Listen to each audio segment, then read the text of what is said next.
ladies and gentlemen, I'm sure you're wondering yourselves, Demand, what are you doing here? Like this show was a month ago. This show was far gone. It was not good. You didn't even watch it. I didn't. Well, I watched a small part of it. But this is going to kind of be like my somewhat end of the year video. Even though I have a lot of content I'm going to be uploading tonight besides this. Which this probably will be the first thing that appears uploaded when I do start uploading things tonight. 2021 was just... It was not my favorite year as a YouTuber. Well, again, as I always say, I just do YouTube for fun. A big part of it was, my life's just much more busier now. I work a full-time job. I work, a freelance job when I do get opportunities. Didn't have many this year. I made a lot more effort to see friends since, things are opening up again. I have a girlfriend and things are getting very serious between her and I. I have a lot of other priorities. Times where I just feel like, maybe it's time I call it quits. But I still want to do something. I still want to do something with videos because this is what I love to do. I love doing videos. I love, talking wrestling. I love talking baseball. I love playing video games. I love doing it all. But the biggest problem in 2021 was this product, the WWE, which before AEW and everything else was like the heart and core of my YouTube channel. And this year, I don't know what it was. The continuous bad storytelling, no direction whatsoever. The continuous things that are being micromanaged that just feels like Vince gets more and more control over things, the products, such as, crowd reactions being piped in.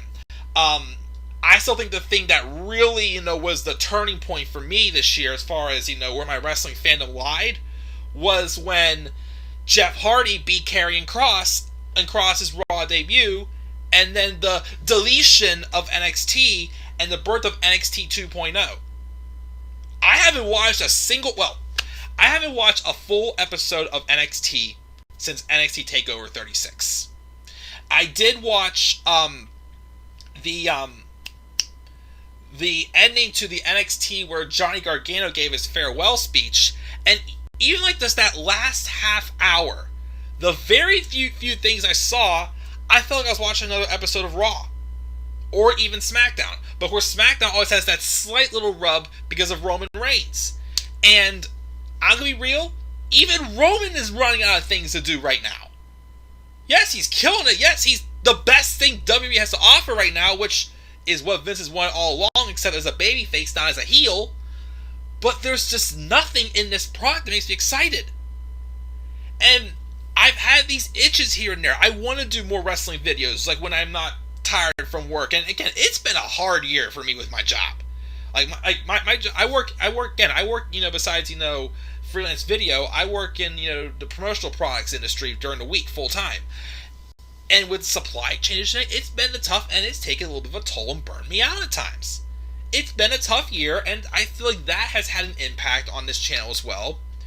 Which I do apologize to my viewers, but you all been understanding, knowing that, hey, things are different, and the second half of the year, from SummerSlam on, I took the time to just do videos on stuff that I actually enjoyed, that I actually wanted to talk about. Not stuff that I was just come here and just saying, yeah, this happened, that's it. That's why I stopped reviewing Raw. I stopped reviewing SmackDown. I haven't watched any NXT. I wasn't going to throw out NXT UK, but to me it's like, it's falling in the same boat as NXT. If these people are going to be stars, I don't want to get too attached to people who aren't going to become stars, then I'll see them on the main roster at this point. If I even watch stuff besides pay-per-views. But then, getting back to my whole, I like being, consistent, my continuity. I'm watching Day 1 tomorrow. I want to try to review Day 1 tomorrow. I want to at least going into 2022, get some, life back to this channel. Some life back to my WWE content. Doesn't have to be live Raw and SmackDown reviews. Could be, just topic videos. And even, top 10s. I'm not going to do, an end of the year awards video or whatnot. But I think the biggest reason why I stopped doing top 10s is because I just wanted to do more with the graphics and whatnot, and I just don't have the time to do that. So I can still do those topic videos, just don't make any big fancy graphics. But I thought, if I'm going to review day one, I might as well review one pay-per-view that, even though I didn't watch it, I normally would. The only one pay-per-view the two pay-per-views I did not review this year was Crown Jewel, which I don't watch those shows because I don't support this whole idea of these blood money shows that WWE is doing. And I didn't review Survivor Series. I didn't even watch the whole thing in Survivor Series. But to at least put some consistency into my channel, I'm going to review Survivor Series. Even though I didn't watch the whole thing. I only watched the main event, and because I was intending on watching the main event, I saw a part of the match that happened before the main event. So because, of course, I didn't watch the show completely, I'm not doing this live. I'm just pre-recording it. But to at least get that consistency in, I'm going to do that. I am not doing any preview predictions for day one. I did not watch much of the shows at all or anything, so I don't have any room to preview that show. Plus two, I had no clue what's going to happen because a lot of the wrestlers in the main matches are sick. So, well, at least were at some point this week. So, I'm not doing any preview predictions, but I am watching it with friends tomorrow, and I plan on trying to review day one. I'm trying to at least get some more content back into this channel on a consistent basis. Because I miss it. I do miss it, and I do enjoy doing this still. I have some big goals for 2022. I've had big goals for several years. And a lot of things, especially this year, have really been falling into place for me. I'm in a much better place, much more confident about my future than I was back in 2017 and 2018. 2019 was a start. Yes, we've had the pandemic, starting, hurting a lot of people's plans. But funny enough, during that time, it hasn't completely hurt mine. I've been able to look at a lot of things in a much better light within the past 2 years. And to put some pieces together. But through that all, I still don't want to quit this channel. So, like I said, there's stuff in January I plan on doing. I mean, I do have a week where I'm going to be out of town in January for work reasons. But I'm still going to do my normal January stuff. I'm not as excited for a Rumble this year. I'm not as excited for WrestleMania. I'm still going to review those shows. Still going to try to enjoy them the best I can. Even though I don't know what to expect. There's nothing I'm really enjoying out of the WWE product right now. But I'm at least going to try to start getting back on that track by at least reviewing one of the shows that I would have reviewed if I was still, into the product, and that's Survivor Series. So I'm not going to give this a grade. I'm not going to, more so review it that much. I'm just going to recap and at least talk about what I remember that happened that I saw and go from there. But again, this is not going to be a live stream. Obviously, you know that by now. This is just going to be pre-recorded. So let's talk Survivor Series. And this is the only graphic I made for Survivor Series. I don't have to make big fancy graphics. At this point, if I want to do videos and I don't have the time to make the graphics, just do what I can. And this is what I did, and I'm happy with it. So guys, after the long 10-minute introduction, what is going on, guys? This is the Club of Demand 1993, and this is my review of WWE Survivor Series 2021. This took place last month on November 21st, 2021. And like I said, I did not watch this show except for the main event and part of the match beforehand. Only saw that because I turned it on to watch the main event.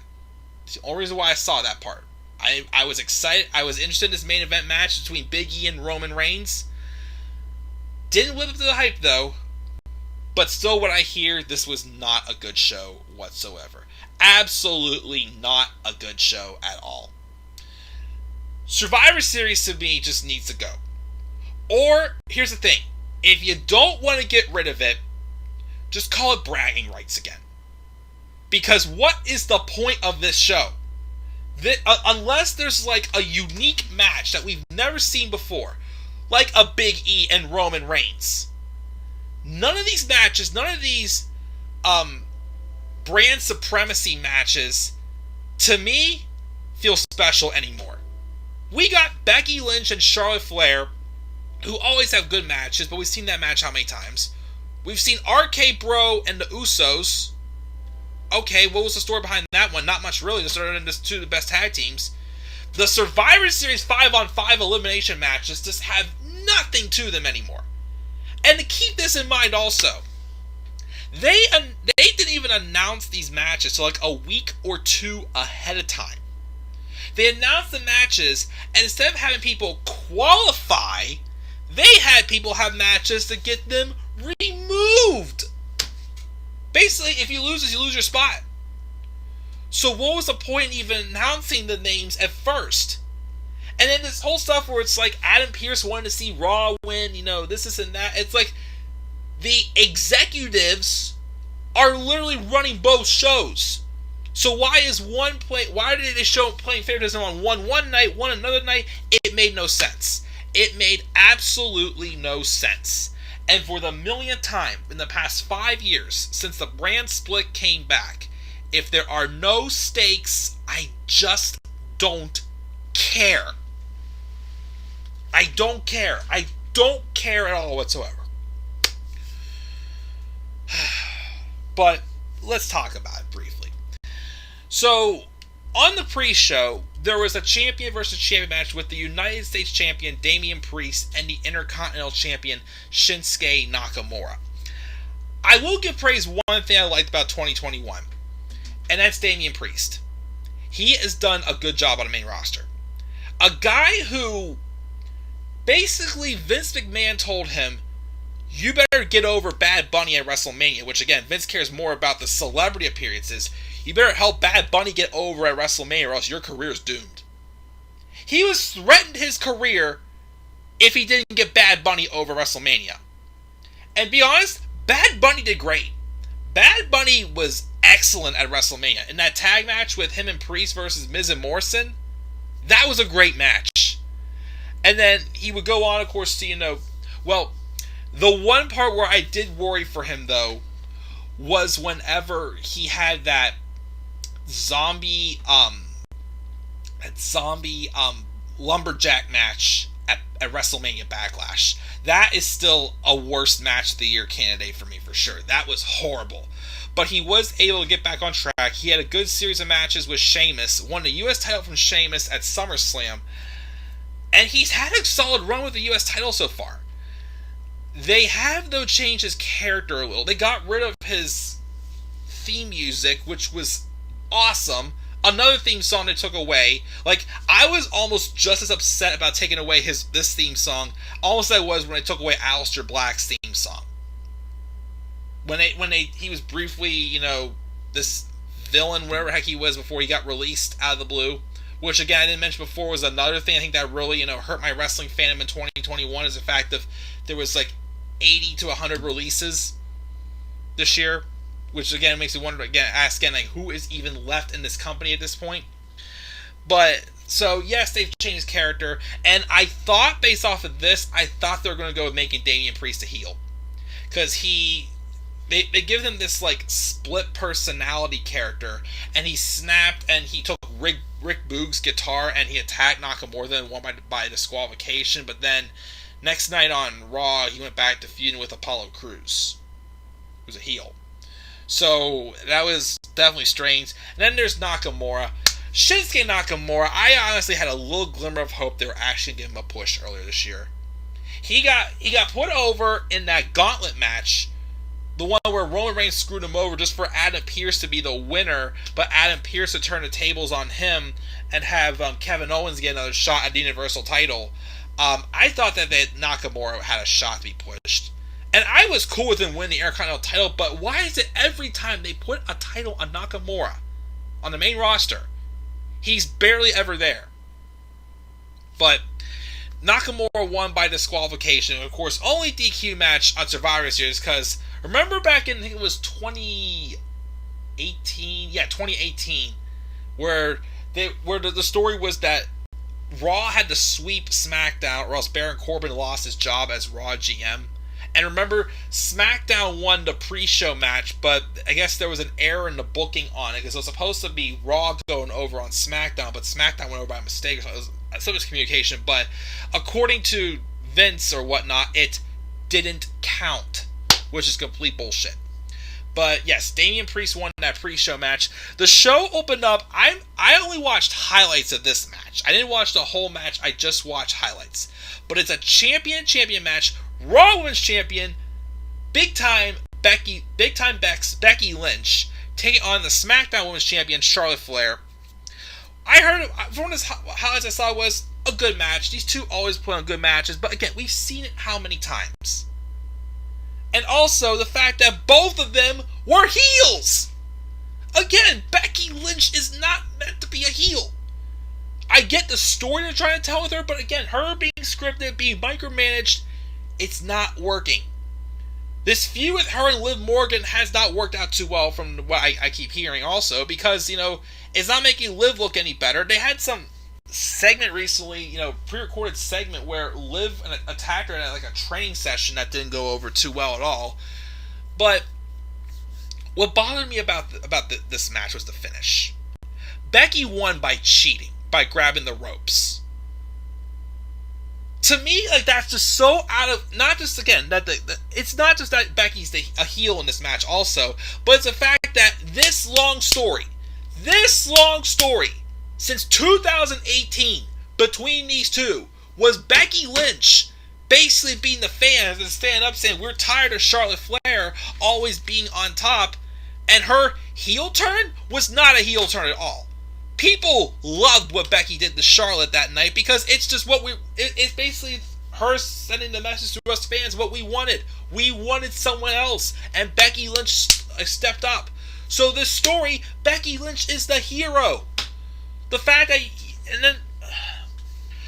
that she cheated to win, I was just like, no. And then she has this exclusive promo where she's sobbing and she's talking about how because in real life, I guess it is true in real life, her and Charlotte are no longer close friends. They're like bitter enemies now.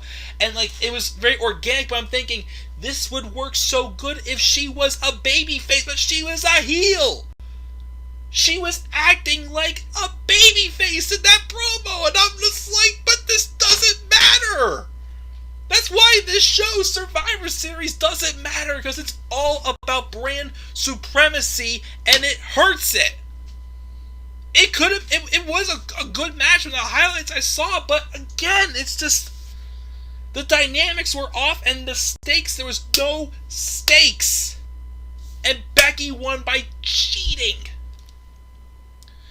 But that was that match. The second match on this card was the men's 5-on-5 Survivor Series elimination match. For Team Raw, it was Seth Rollins, Finn Balor, Kevin Owens before he turned heel, Austin Theory, and Bobby Lashley, taking on Team SmackDown's Drew McIntyre, Jeff Hardy, 2 weeks before he was released, King Xavier Woods, Happy Corbin, and Sheamus.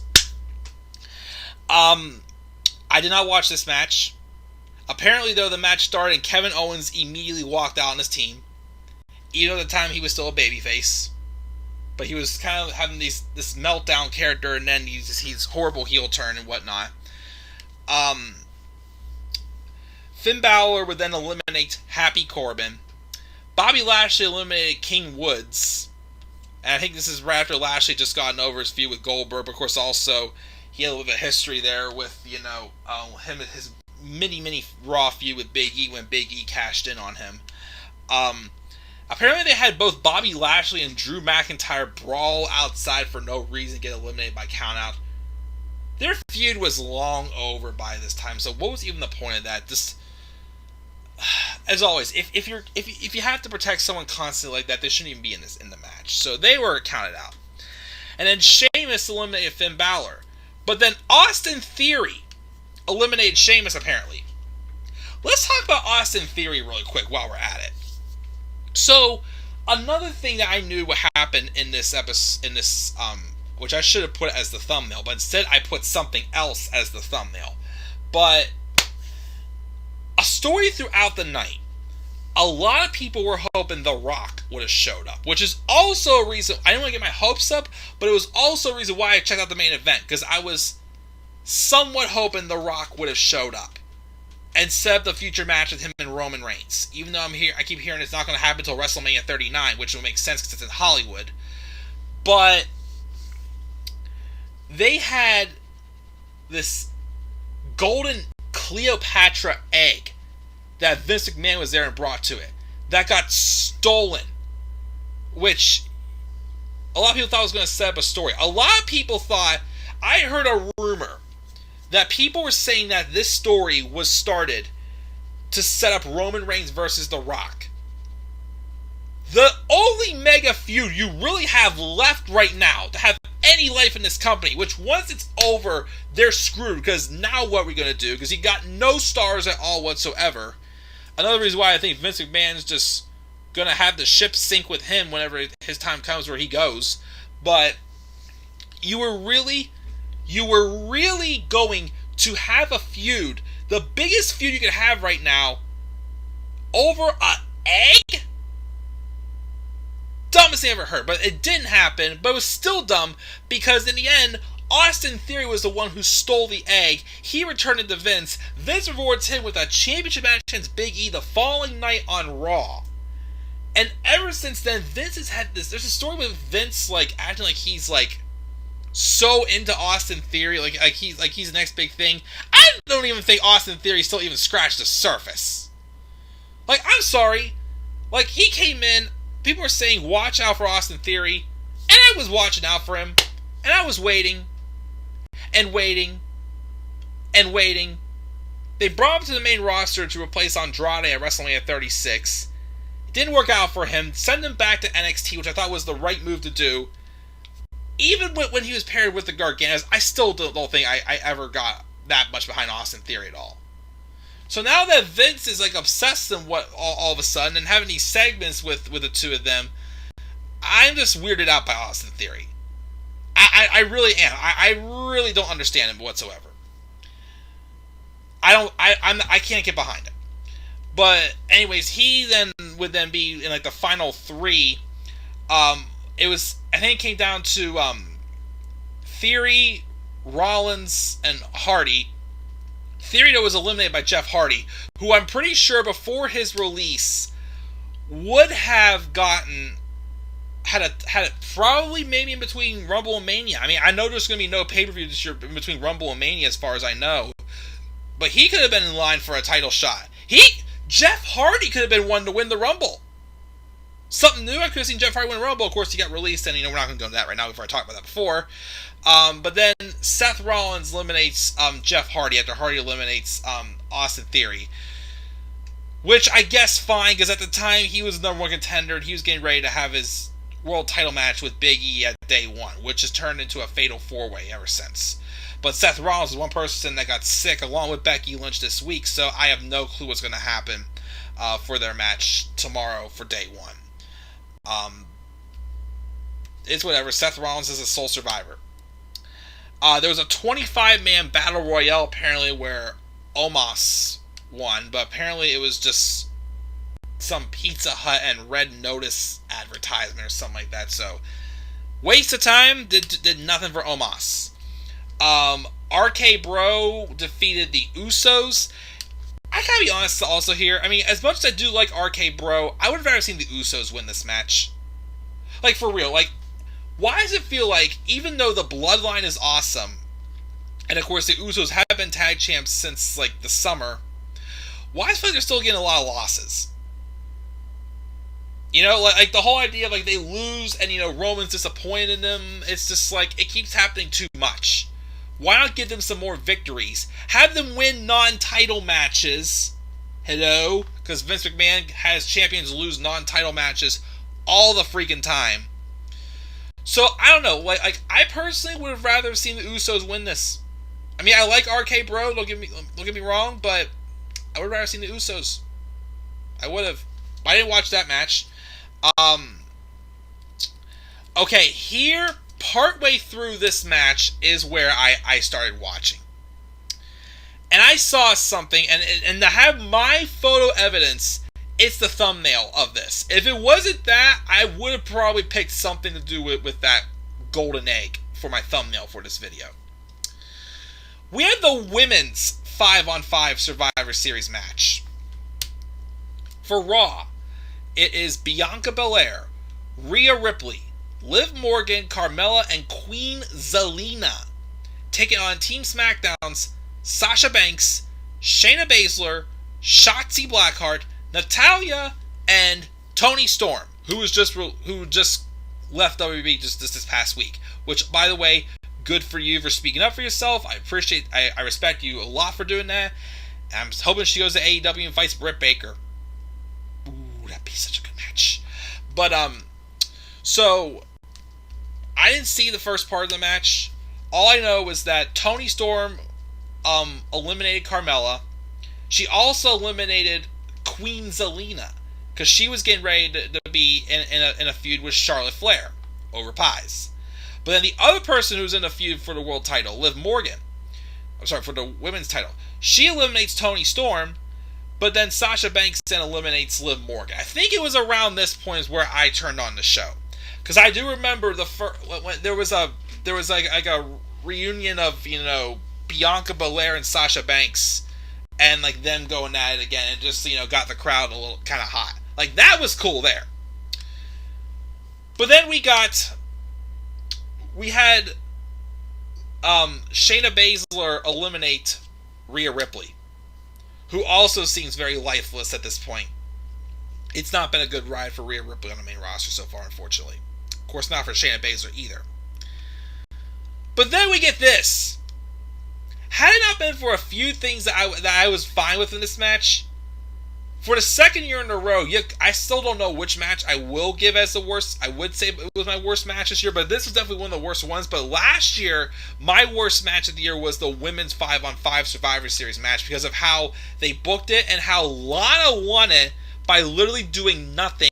But that happened because Vince thought it was funny. But all of a sudden, the only person, at this point, who's left in the match for SmackDown? Oh, they were all left except for Toni Storm. Toni was eliminated, and Sasha had handpicked her, apparently. So it was Sasha Banks, who is now a babyface, and all heels. The only one she had recently had any beef with was Shotzi Blackheart. The SmackDown women basically just take out Sasha. But Sasha Banks was outside, and the ref starts counting. They get to 5. Sasha, sticks back into the ring. She has pulled back out. She broke the count. The ref's still saying 6. I'm like, wait, what? 7. She jumps back in. Clearly in the ring. 8. Pulls her back out again. 9. She jumps back in.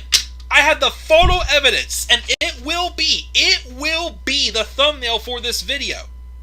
She was... Here, I'm looking at the photo right now. Her knees were even on the white of the mat. Her knees were on the white of the mat. Gets pulled back out. Count of 10. Count of 10, and Sasha Banks is eliminated like a dumbass. That is one of the first things I saw when I turned on this show. And I was just like, you serious? These wrestlers are not bad at their jobs. But they look like loony and whatnot, and they do stupid crap like this because they literally at this point just don't understand what they're doing. Because they're doing nothing but pleasing Vince McMahon. They can't... I saw that. I'm just like, are you kidding me?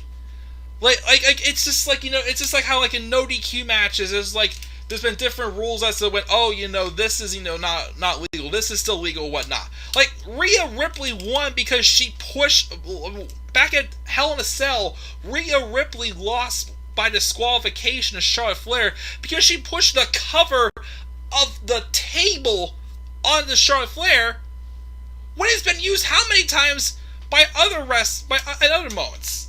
Like, the rules changed, and it was so dumb. It took me out instantly from that match.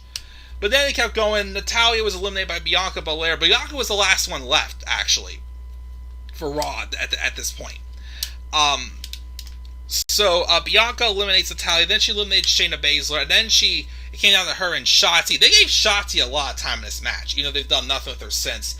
Bianca Belair was sole survivor. Okay, I'll take that at least. But again, like, that moment with Sasha Banks, like, just, again, she was in the ring 3 times. The photo for the thumbnail for this video, you'll see her kneecaps were on the white of the 85% of her body was back in the ring, and they still counted her out. So dumb. And keep in mind too, again, this show was bad. And it took place at the Barclays Center.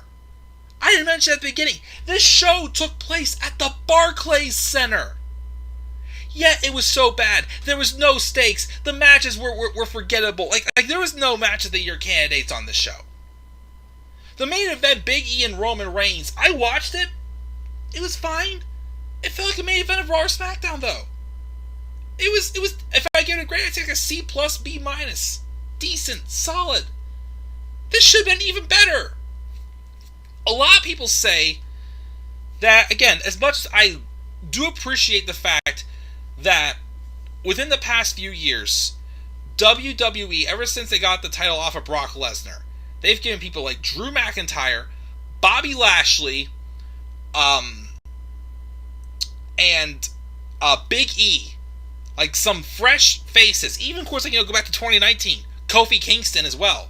They've given a lot of people, a lot of fresh faces, the world title. Give them the opportunity. I respect that.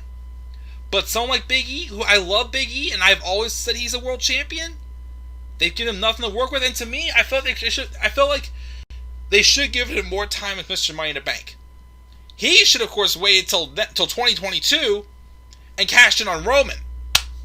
If this wasn't a champion versus champion match, I'm sure this match would have been much more interesting, much more must-see than it ended up being.